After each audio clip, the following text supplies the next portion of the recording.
I would like to introduce the next speaker, who I've known for many years. He is Mark Olive, and you see his biography and you've tasted his food by now. And he is going to address us on his passion and his innovative use of Indigenous foods. And he's really made inroads into this market. And please applaud him as he comes onto the stage.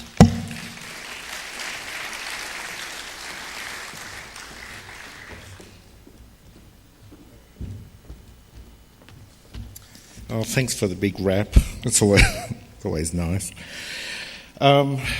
Thanks for the opportunity to come and have a chat just about what I do and what I've been doing. A lot of people here know me, hopefully, and have worked with me, and I have worked with a lot of you. It's been a big journey for me over the last, 33 years now. I've been chefing, not only in Australia but overseas, and with a lot of remote communities as well. Teaching nutrition. Oh look, the photos are up. I didn't realise until I just looked in there. I was a bit thinner then. It's been a great journey. As stated, I started my apprenticeship 32 years ago and was one of the first Indigenous people to come out of the Illawarra with an actual paper in food technology, which was what it was called back then, but yeah, to come out as a chef. So that was in 1981. So since then it's been a long journey, seen the trends in food change over the years, but not only that, have always been interested and always curious about our Indigenous foods. As a young kid growing up in the Illawarra, my family is from the Bundjalung area of Northern Rivers of New South Wales. We used to go back 3-4 times a year. Lots of wattle seed up there, lots of lemon myrtle, and lots of aniseed myrtle, which is traditionally from that area. So really, really nice flavours that were incorporated into my aunt's scones, and also things like, anybody had fried scones here? They're a heart attack waiting to happen, but really tasty. Cooked in lots of lard, and but again encased in a lot of the wattle seed and the lemon myrtle, which was brilliant. My palate was really excited as a kid with all of these exciting flavours, and watching my mum and my godmother's cooking as we were growing up, I was fascinated how food came together and how it all came together, and the fabulous flavours that came from it. So during that journey through the 80s, I worked in a lot of hotels, restaurants. I started in a health service in Wollongong Hospital. That's where I did my apprenticeship. And people think, you did your apprenticeship in a hospital?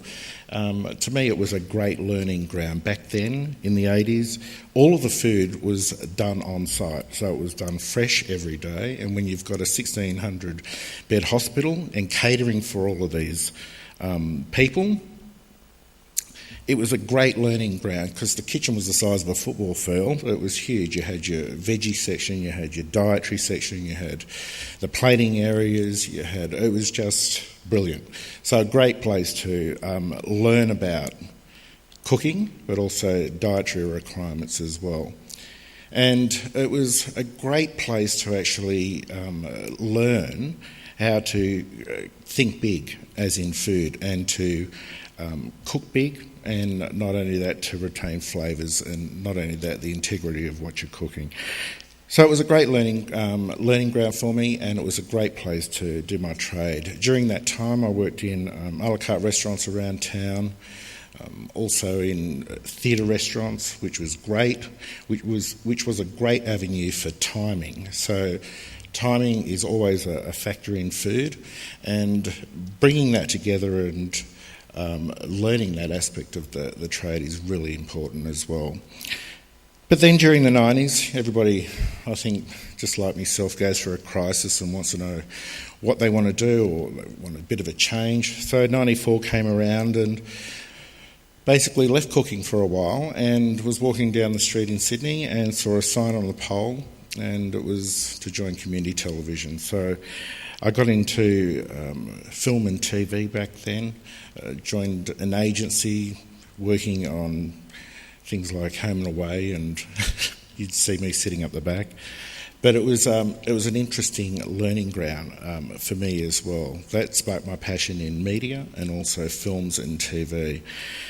And during that time, the opportunity to have a restaurant came up in Sydney, and basically set up a restaurant in Sydney in '96. We got the name for the Games, thinking this would be a great chance to actually introduce Indigenous food to the world. But way too early. People were still freaking out. We're eating skippy and crocodiles and emus in our coat of arms. But like I said, with this journey, it's been great to educate people that skippy is tasty, but also cute. But when you start telling these stories to people overseas, especially, they get it, that for Indigenous people, it wasn't named their coat of arms, it was an actual food, clothing source. And once you start telling those stories, the penny drops. So it's been an amazing journey through film, TV. I've done theatre for 2 years, and to actually go through film school, put myself through film school for 3 years, and wrote the Outback Cafe. That was a great project. Had some dodgy partners along the way, but you learn as you go along. And it's been a great journey combining the media side with theatre and with food, because it's all very theatrical in its own right when you get it right. And it's been an amazing journey through that as well, because it's been great to meet a lot of young kids along the way, a lot of young Indigenous kids, and teaching these kids just to put themselves out there. I've met some great kids from WA in Burswood Casino. I've worked with amazing kids over there. Down in Port Adelaide, a great college down there, Towndy College. Doing a lot of workshops in remote communities has been fantastic. In Queensland, working in TAFEs in Sydney, and also in Wollongong, the Illawarra region, and getting out there in schools and actually getting these kids excited about the flavours. And I think that's the key point, is why I love this so much, is to promote our food, but not only that, to get it out there and to get it on everybody's palate. We have this amazing product in this country we don't utilise. We've embraced every other culture food-wise except what we've got here. And over the years, it has become popular. And working with Indigenous groups right through South Australia, Victoria and also New South Wales, who are growing these foods, in conjunction with Outback Pride, who I'm associated with, it's great to visit these communities, see the actual product being grown, being brought back into Reedy Creek, where it's processed, and now it's out there commercially. So it's a great product. It's 100% pure. A lot of these products that you do see out there, a lot of them have fillers. You've just got to be aware. But they're amazing. People are quite surprised that we have this food here. I've been fortunate to host Oprah's group that came through here. They were amazed. Not only that, the actual flavours that they equated with foods in their home turf. I mean, half an hour before they were out there patting Skippy, and they came to my place and ate it.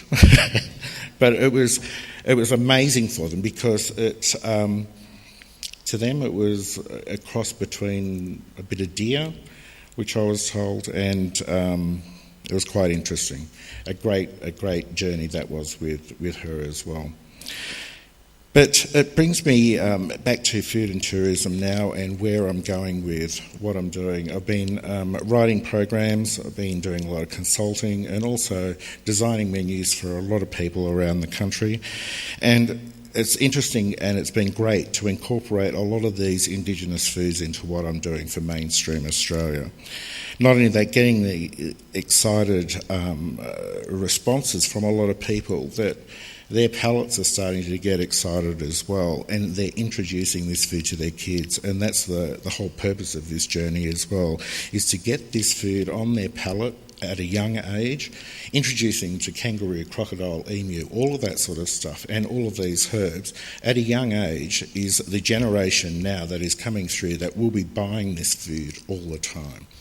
kids I was training 15 years ago, they're in their 20s now, and they eat kangaroo regularly. I get emails from them saying, they're introducing it to their kids. So this journey has been fruitful for me, but not only that, it's exciting because it is being passed on to a lot of people, which, comes back to tourism and food as well, which is very important because food in tourism is a big feature, and a lot of tourism operators I don't really think about that side of their tour, of what they do, and it's an important factor that you really have to factor in when you are selling your tour, because what you have on your palate while you're out bush is going to be the best thing that they've ever eaten, because they're in this remote area, and to eat something really exciting is quite interesting to see when you are out there. Meeting all of these people, and then this remote area, and they're eating in this 3-course meal, it's a bit of a buzz, because to them they're in a remote area, they're eating exciting food, but it is something to really factor in your tours, and not only that, to think about and spend a bit of time doing and developing. Especially cost-wise as well, there are ways of cost-affecting your food in your tours. I've been working with Caroline Densley with Diverse Travel, and also with the Tourism Australia with their Champions programs, and it's been great to teach our champions that this side of their package is really important. So as this journey goes on, it's, for me, an exciting one, but it's also a learning one for me as well. Like I mentioned, writing these programs now for Indigenous kids to basically set them up to go into TAFE, which is important because it is a hard slog out there. When I was doing it, there was no other Indigenous people out there. It was really tough sometimes, but very confronting.